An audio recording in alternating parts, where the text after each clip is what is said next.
Hola amigos, ¿qué tal? Bueno, hoy he estado escuchando el penúltimo podcast de Corina y el Rey, termina la semana que viene, y la verdad es que ha habido cosas que me han sorprendido bastante. Hay referencias sexuales, cosas que hasta ahora no había habido, y con la importancia que ha tenido el sexo en la vida de don Juan Carlos, pues la verdad es que me parece que es adecuado que se hable también de este tema. Yo creo que las grandes pulsiones de don Juan Carlos han sido el sexo y el dinero, y a lo mejor una ha provocado la otra, o la otra la una, no lo sé. Pero pienso bueno, que es una cosa que morirá con él, además, como le pasó a su padre, le pasó a su abuelo, que hasta el último momento estuvieron en activo. Vamos, explica Corina que una de las alusiones que hace al sexo, la verdad es que a mí me parece tremenda. Explica que en el 2019 fue don Juan Carlos a visitarla y que le contó que, como medio así presumiendo, como medio así haciendo el machote, ¿no? Que había rumores de que él tenía un lío con la hija de la propia Corina, una chica de 23 años. Recordemos que don Juan Carlos en ese año tenía 81 años. Y entonces es verdad que habían estado juntos, habían estado en un crucero juntos en el que no entendía Corina por qué habían invitado a su hija. El anfitrión había sido una persona muy conocida, un empresario muy conocido, y Corina, que estaba horrorizada con esto, pues explicó que era una arma más que tenía don Juan Carlos para hacerle daño. Hombre, que la otra referencia al sexo que hace en el podcast también da risa, porque es que realmente Villarejo le confiesa a Corina que había una operación para impedir que don Juan Carlos fuera detrás de Corina. Le llamaban la operación Feltrinelli. Feltrinelli fue un cantante de ópera del siglo XVIII, un eunuco. Eran unos cantantes que, para que tuvieran esta voz fina, les cortaban los atributos sexuales. Y esta operación que querían hacer con don Juan Carlos era suministrarle a escondidas hormonas femeninas para rebajar la atracción que él sentía por Corina. Esto es muy curioso, porque yo había entendido lo contrario, que a don Juan Carlos precisamente lo que estaba haciendo era sometiéndose a un tratamiento precisamente aquí en Barcelona con testosterona, bueno, no sé qué tipo de tratamiento, precisamente para tener pujanza sexual y poder contentar no solamente a Corina, que era 30 años más joven que él, sino todas las mujeres con las que la simultaneaba. Acordémonos de la valenciana, acordémonos de la fotógrafa y luego algunas más que no debemos saber, y realmente para mantener este ritmo tan acelerado pues necesitaba una ayuda. Que llevaba este ritmo acelerado con todas las de la ley, lo sabemos, entre otras cosas porque hay gente que habla, ¿no? Y lo cuenta.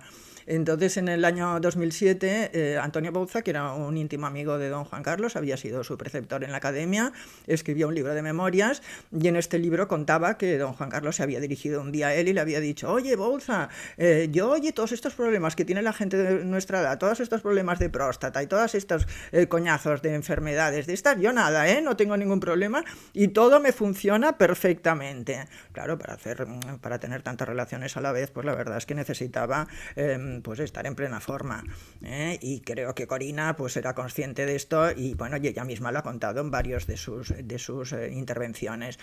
Por cierto, que explica otra cosa que a mí me dio mucha risa, bueno, que la verdad es que me he estado riendo mucho, porque cuenta que en esta visita que le hizo don Juan Carlos en el año 2019 a su casa de Eaton Square, que ella había querido obsequiarle, ¿no?, con una comida, y entonces en esta comida había hecho sus platos favoritos. Por cierto, que aquí se desmonta el hecho de que a don Juan Carlos le gusta las lentejas y los platos de cuchara, los garbanzos y todo esto, porque Corina dice que su plato favorito es el caviar. Entonces le preparó caviar sobre un lecho de hielo picado, después una pasta italiana y tal y cual, y que la actitud de don Juan Carlos desde el principio fue muy rara, porque dice que le hablaba a gritos: hola Corina, ¿cómo estás?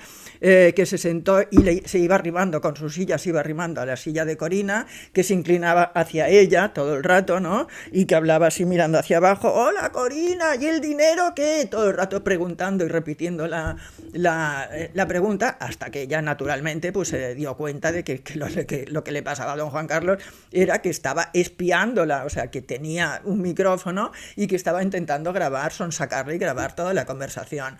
Entonces se levantaba ella y él también se levantaba porque, claro, también tenía que ir con el micrófono y, bueno, lo hacía tan mal que a mí lo haría tan mal como lo haría yo, lo haría cualquiera que no tiene ni idea de cómo se hacen estas cosas.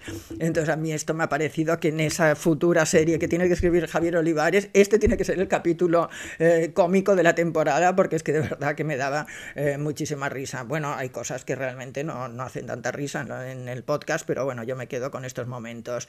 Que bueno, que don Juan Carlos es tiene pulsión sexual, pues también lo sabemos por sus novias, porque claro, de tantas que ha tenido, estas 1000 o 1500 que le atribuyen ciertos autores malvados, autoras malvadas, no me quiero dar por aludida, pues alguna mujer ha hablado. Entonces la primera, sobre todo la primera, habló mucho, la condesa Olguiña de Rovilán, que por cierto la tenemos que reivindicar más porque nos ha contado cantidad de cosas de la intimidad de don Juan Carlos, cosas que no nos ha contado nadie más.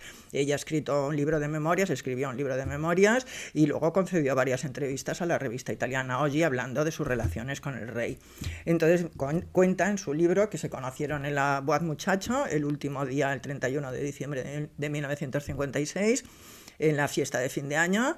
Ella era una condesa pues escandalosa, era de muy buena familia, 4 años mayor que don Juanito, y entonces era como la estrella de la noche porque había salido en la película La Dolce Vita, era una habitual de la Vía Veneto romana, había participado en orgías, había salido con actores, era súper conocida, y entonces, bueno, todos los chicos estaban detrás de ella, pero ella se fijó en don Juanito, que por cierto, como había muerto su hermano, llevaba una banda negra en la manga, y entonces se acercó Juanito a ella, consiguió sentarse a su lado, y entonces ella se quedó impresionada porque el chico era un chico de 18 años, cogió una servilleta, la miró hacia los ojos y le dijo: ¿quieres limpiarte los labios, por favor? Voy a ir al cuarto de baño y cuando vuelva quiero que te hayas limpiado los labios porque no voy a dejar de besarte en toda la noche. Entonces, claro, ella con esto pues casi se desmayó, estuvieron besándose evidentemente toda la noche, luego se fueron a un lugar oscuro y luego ella la acompañó a su casa, ya estaba en casa de los Saboya, en su Volkswagen Escarabajo, y en el asiento de atrás tuvieron sexo por primera vez. O sea que realmente tenemos documentado que don Juanito a los 18 años ya se había acostado con varias chicas, porque ella cuenta que se notaba, ¿no?, que había tenido mucha experiencia. Hasta con Sara Montiel se ha acostado, decía ella. Y le besaba con sus besos cálidos, ¿no?, caldi, sapienti, sabios, y que realmente pues era un príncipe bueno, que le gustaban mucho las chicas y que hacía el amor. Hizo el amor, de hecho, y estuvieron juntos 4 años, y hizo el amor, por cierto, una semana antes de que se casara con Sofía. Por cierto, que la boda de don Juan Carlos, la noche de bodas de don Juan Carlos y doña Sofía, la tenemos documentada casi al minuto, y seguramente fue la primera noche que pasó don Juan Carlos con una chica sin hacer nada.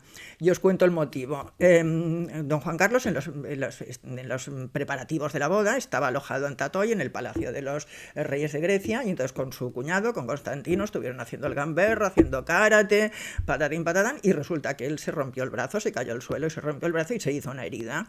Y en esa época te escayolaban, ¿no?, encima incluso de la herida. Y entonces el día de la boda tenía un sufrimiento horroroso, porque solamente hay que ver las fotos, que está ojeroso, pálido, bueno, que está con muy mala cara, ¿no?, y estuvo sufriendo todo el rato. Y por la noche, cuando llegaron a donde iban a pasar la noche de bodas, que era el barco Creole, era un barco fabuloso que les había dejado el armador Niarcos como regalo de boda, pues entonces él se tendió en la cama, y cuando parecía que iban, ella se puso su camisón y todo eso y tal, y cuando parecía que fueran a de esto, él dijo: no, es que es que me duele muchísimo, es que ya no puedo más.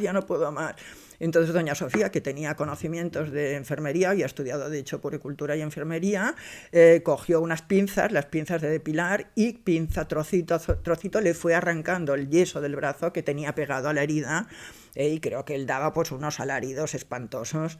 Esto, ¿cómo lo sabemos? Porque él se lo contó a su abuela, la reina Victoria Eugenia, que estaba viviendo en Suiza, y Ena se lo contó a su prima Vi, y esta correspondencia ha sido publicada, es una correspondencia pública. Y entonces, claro, yo lo que me asombra es lo que dirían los marineros. Lo normal cuando se casa una pareja, sobre todo cuando ella es virgen, como lo era Sofía, pues es que los gemidos o las quejas o lo que sean de la chica, ¿no? Y los los marineros del barco que pensarían al ver que los alaridos y los gemidos y los gritos pues los daba el novio en lugar de la novia, ¿no? Era un poquito raro. Por cierto que cuando Sofía se casó con don Juan Carlos, Olguiña, que sabía lo promiscuo que era su amante, se echó las manos a la cabeza y dijo: pobre Sofía, lo que va a sufrir la pobre Sofía.